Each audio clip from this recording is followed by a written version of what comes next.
Hey, Caleb. Hi. How you doing? Good. How are Ethan you? Hall. Caleb, nice to meet you. Nice to meet you. We are in Business 361, and we are doing our project on ADA. And we were hoping to ask you a few questions today. Yeah. First of all, let me start here. I have a physical disability known as Duchenne muscular dystrophy. It affects the muscles. Basically, what it is you can't build, like if I were to lift weights, I wouldn't be able to build muscle. It's just a degenerative disorder of the muscles, and that's why I'm in a wheelchair. Okay. Wow. Well, how do you feel your life would be different if ADA laws were not in place? If there were no ADA laws, it would be really tough for me to get around. I'm a very active person. I like to go out and hang out with friends and like to go places with family. And for example, if there were areas, like say I'm going out to eat or something, if there was no ramp or whatnot, it'd be very difficult to lift my wheelchair up onto the Also, like sporting events, I like to go to sporting events as well. It'd be very tough to me to go to those if they didn't have required seating areas for those in wheelchairs and the disabled. So, yeah, it would definitely be a very rough life, and I won't be able to live the active lifestyle that I like to live. So, next question we want to ask you is, how does Ball State help accommodate being able to get from class to class and other facilities on campus? Ball State does a wonderful job. There's not a building on campus that I can't access. Everything has a ramp to it. All buildings have elevators. In the winter, sometimes the sidewalks get slick and snow covered, and Ball State does a pretty good job of plowing those off. Also, the director of DSD at Ball State, Larry Markle, does a terrific job. If I ever have an issue, I can always shoot him an email, and he'll always respond to me in a very timely manner and accommodate me in any way possible. Also, the dorm courts are all accessible. If I want to go get food, I mean, usually there's people that are willing to assist me in carrying my tray and that kind of thing. And there's one area that's pretty tough. I mean, the rec center at Quiznos, like their tables are like real high, so like I can't sit down and eat there. So like if I go there and get something, I have to like take it somewhere else where there's a table that's to the height where I can put my food on and eat. But other than that, athletic events, they accommodate you well too. Football games and basketball games as well. So it's just been a great experience for my 4 years here, or I guess 5. I'm a fifth-year senior, but it's just been a great 5 years, and I've never really had any issues. Fantastic. Yeah. It's good to hear. All right, Caleb, so we have another question for you. How do you feel the MITS bus has aided you during your time at Ball State? Well, I have to commute to campus every day. I live a few miles from campus, and it's on a MITS bus route, so I take that every day. And they have a ramp. The bus driver has like a little button where they'll push, and the ramp will come out, and I can just back onto the bus. But they have to put up the seat for me, and they do a good job of clearing people towards the back of the bus so I can get on. Once I get on, I usually back onto that ramp into like the special spot for me, and they have like hooks that they can hook onto the back of my chair that I need, just in case like the bus would get in a wreck or whatnot. But I usually elect not to use those just for convenience, because once I hit the button, I like to get to my destination in a quickly manner.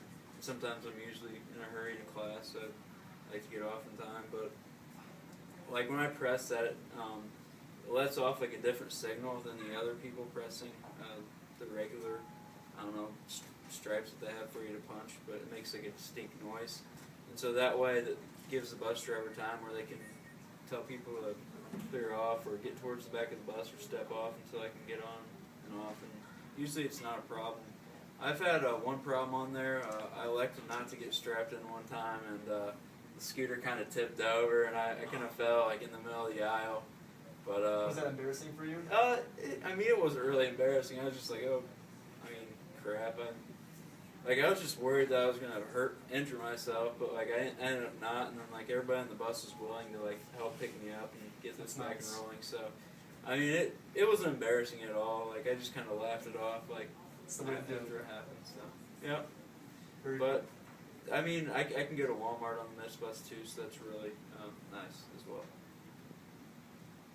All right, so the next question we have for you: after you finish your education at Ball State, do you feel the ADA will benefit or hinder your professional career? And tell me a little bit about your professional career before you answer that question. Yeah, I'm an accounting major and a sports administration major, and I'm looking for a job in the accounting field and the sport field. Haven't really decided yet, but I think ADA will aid me. Actually, I feel their laws are pretty stringent right now with their technologies that they have. I mean, all of I'm sure they require pretty much all contractors to follow ADA in a modern day building now. So I don't think it'll be a problem. Also, equal opportunity. I know a lot of employers value it or say they value diversity and that kind of thing now. So I don't see it being a problem. I've been through a few interview processes, and I don't feel like they've discriminated against me or anything just because of my disability.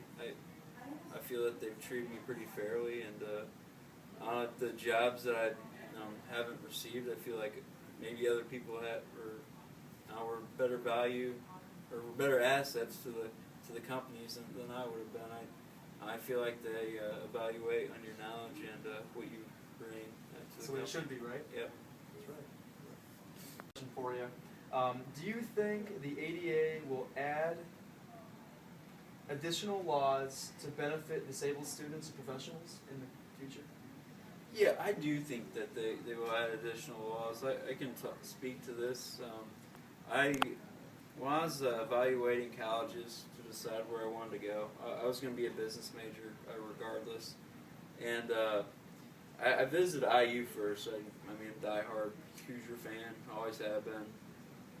So I wanted to go there, and I love the campus, but in the end, it turned out not all their buildings were accessible for wheelchairs. They didn't have ramp. Like, not all the buildings have elevators. So, a lot of the places I would have needed to go to, I wouldn't have been able to make it to class because they just don't accommodate you very well. And I found that their disability office was lacking in that You would department. think as a Big Ten school, Yeah. they would have all those accommodations for students And with their needs. I understand that buildings are older. But still though, you should be required to put in necessary funds to fix those kind of things. So I think that may be an area where ADA may come into play here. I don't know, over the next 5-10 years. But I know that Ball State's campus is, I think it's rated like 2 in disability services for students, and I think another good one's Southern Illinois. I think they do. I've heard they've done a very good job in accommodating students as well. So I'm going there here soon. Oh really? But Caleb, hey, it was a thank pleasure. you very, Thanks, very Ethan. much I for all appreciate your it. time. Yep. And good luck with the rest of your year. Thank you very much. Appreciate it.